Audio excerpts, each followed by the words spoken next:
اس پر مطالعہ کریں گے ہم کہ امام بخاری کا عقیدہ کیا تھا، مگر بتانا مقصود یہ ہے کہ امام بخاری کا نام لینا اور روب کے لیے کثرت کے ساتھ ان کا نام استعمال کرنا آسان ہے، مگر امام بخاری کو جاننا مشکل ہے۔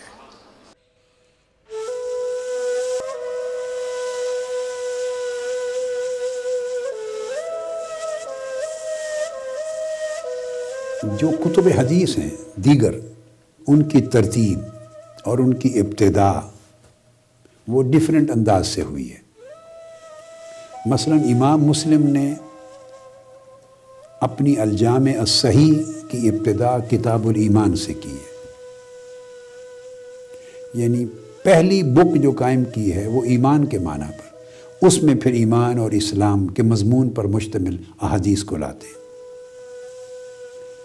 امام ترمذی، امام ابو داؤد اور امام نسائی، انہوں نے چونکہ سنن مرتب کی ہیں، یعنی سنن ترمذی، سنن ابی داؤد اور سنن نسائی، انہوں نے اپنی تینوں کتابوں کی ابتدا ابواب الطہارت سے کی ہے یا کتاب الطہارت کا عنوان رکھا ہے۔ چونکہ وہ زیادہ فقہی احکام پر مبنی ہیں، انہوں نے طہارت کے احکام سے احادیث کا مجموعہ شروع کیا۔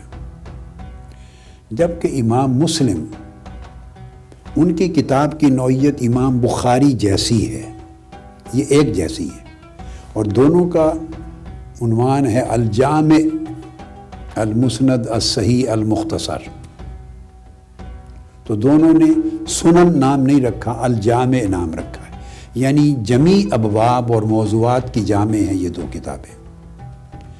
جبکہ ابو داؤد، ترمذی، نسائی اور ابن ماجہ سیاستہ کے اندر یہ چاروں کتابیں سنن ہیں، سنن اربعہ کہتے ہیں ان کو۔ سب نے کتاب الطہارت سے شروع کی۔ پھر امام مالک کی الموطا لے لیں جو امام بخاری سے قبل تھی، اور اس کو اصح الکتب بعد کتاب اللہ الباری، یہ ٹائٹل الموطا امام مالک کو دیا جاتا تھا کہ اللہ کی کتاب کے بعد صحیح ترین کتاب۔ تو انہوں نے وقوت الصلاۃ سے اپنی کتاب شروع کی، یعنی اوقات نماز سے۔ مگر امام بخاری سب سے منفرد ہے۔ یہ ایک پیٹرن تھا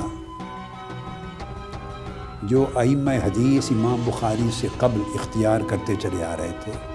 امام بخاری نے بالکل جداگانہ طریقہ اپنی صحیح البخاری کے مرتب کرنے میں اور اس کی ابتدا کے لیے اختیار کیا، اور وہ یہ کہ بجائے اسلام کے موضوع سے شروع کرنے کے، بجائے ایمان کے موضوع سے شروع کرنے کے، بجائے طہارت اور نماز کے موضوع سے شروع کرنے کے، انہوں نے بدء الوحی الی رسول اللہ صلی اللہ علیہ وسلم، آقا علیہ الصلوۃ والسلام کی طرف وحی کا نزول کیسے ہوا، اس کو پہلی کتاب بنایا، اور اس کے بعد دوسری کتاب امام بخاری نے کتاب الایمان کی۔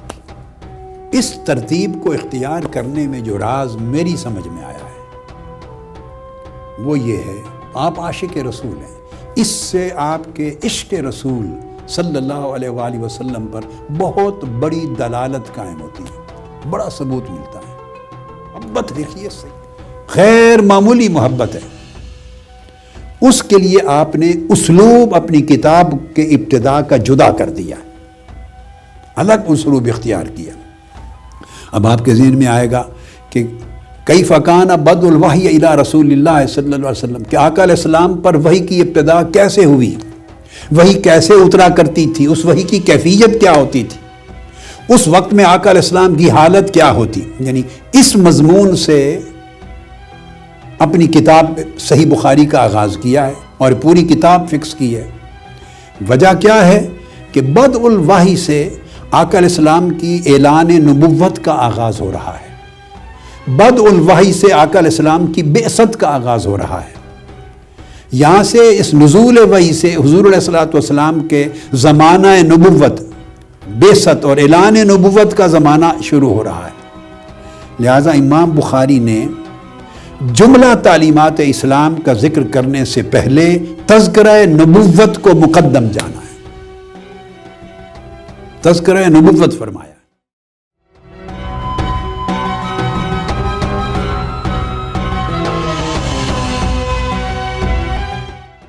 امام بخاری کے دل میں اہل بیت اطہار کی محبت اور عقیدت کس قدر تھی۔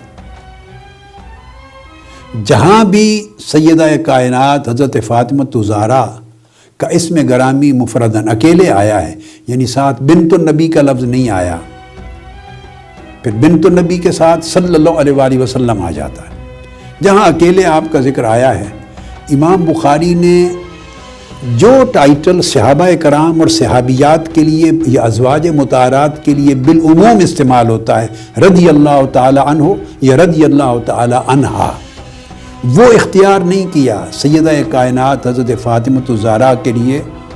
آلموسٹ ہر جگہ آپ کے اسم گرامی کے ساتھ علیہ السلام لکھا ہے، علیہ السلام۔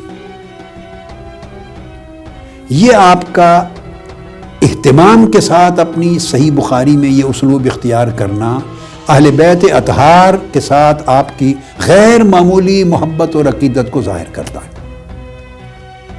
پھر کئی مقامات پہ جہاں سیدنا امام حسین کا ذکر سیدنا علی شیر خدا کے ساتھ آیا ہے، ان دونوں کو بھی لکھ کر علیہم السلام لکھا ہے۔ ایک جگہ پر سیدنا امام زین العابدین کا ذکر آیا ہے سیدنا امام حسین بن علی بن ابی طالب کے ساتھ، تو ان کو بھی شامل کر کے علیہم السلام لکھا ہے۔ یعنی اہل بیت اطہار کا ذکر جہاں آیا ہے کئی مقامات پر صحیح بخاری میں، وہاں امام بخاری علیہ السلام یا علیہ السلام یا علیہم السلام کے ٹائٹل کو اختیار کرتے ہیں، کلمات کو، یعنی امتیاز کرتے ہیں باقی برگزیدہ ہستیوں سے جو صحابہ کرام ہیں، ازواج مطہرات ہیں، صحابیات۔